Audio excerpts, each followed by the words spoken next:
നമുക്കറിയാലോ ഈ പാണ്ടകൾ ഏറ്റവും കൂടുതൽ കഴിക്കുന്നത് മുളകളാണ്. ഏകദേശം 95% ഭക്ഷണവും അവർ മുളകളാണ് കഴിക്കുന്നത്. മുളകളുടെ കാര്യം പറയുമ്പോഴത്തേക്കിനും ആ ഹിമാലയത്തിൽ തന്നെ ഏകദേശം 40-ലധികം വെറൈറ്റി മുളകളുണ്ട്. എന്നിരുന്നാലും ഇവർ ആകെ കഴിക്കുന്ന 1-2 വെറൈറ്റി മുളകൾ മാത്രമാണ് ഇവർ കഴിക്കുന്നത്. ഇവർ ഭയങ്കര ഫസി ഈറ്റേഴ്സാണ് ഈ പാണ്ടകൾ. ഇവരുടെ ഭക്ഷണത്തിൻ്റെ കാര്യം പറഞ്ഞു വരുമ്പോഴത്തേക്കും വേറെ കാര്യം കൂടെ പറയണം. കാരണം ഇവരുടെ വയറിൻ്റെ കാര്യം. ഇത് ആക്ച്വലി ഈ പാണ്ടകളുടെ ആൻസിസ്റ്റേഴ്സ് എന്ന് പറഞ്ഞു കഴിഞ്ഞാൽ ഒരു കാർണിവോർ ആയിരുന്നു. എന്ന് പറഞ്ഞാൽ നമ്മുടെ കടുവയുടെയും പുലിയുടെയൊക്കെ ആൻസിസ്റ്റേഴ്സ് പോലത്തെ ഒരു ആൻസിസ്റ്റർ ആയിരുന്നു ഈ പാണ്ടകളുടെ ആൻസിസ്റ്റേഴ്സും.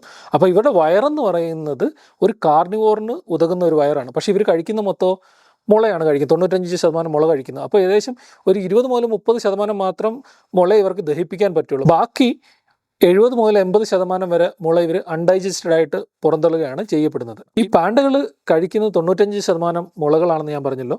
അതുകൂടാതെ ഇവർ പക്ഷികളെ കഴിക്കാറുണ്ട്, പക്ഷികളുടെ മുട്ടകൾ കഴിക്കാറുണ്ട്, പലതരം പ്രാണികളെ കഴിക്കാറുണ്ട്, പലതരത്തിലുള്ള എലിവർഗത്തിൽപ്പെട്ട ജീവികളെയൊക്കെ ഈ പാണ്ടകൾ കഴിക്കാറുണ്ട്.